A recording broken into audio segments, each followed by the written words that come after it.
অনেকক্ষণ ওয়েট করার পরে শেষে সেই মাহেন্দ্রক্ষণ আসলো, আমাদের রিয়াজুল জান্নাতে যাওয়ার অনুমতি মিলল।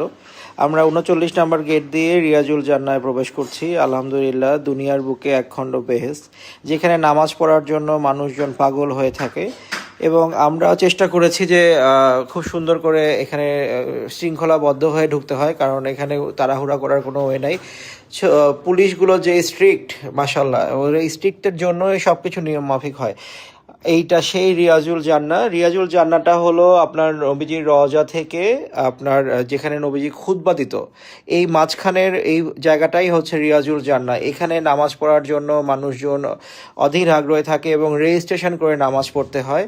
এবং এইখানে আমার অ্যাডভাইস যেটা আপনাদের কাছে, সেটা হলো আপনারা পারতপক্ষে অনেক বড় করে নামাজটা পড়বেন। সেজদায় গিয়ে আপনারা বেশি বেশি করে মোনাজাত করবেন, সেজদায় গিয়ে বেশি বেশি করে আল্লাহর কাছে চাইবেন।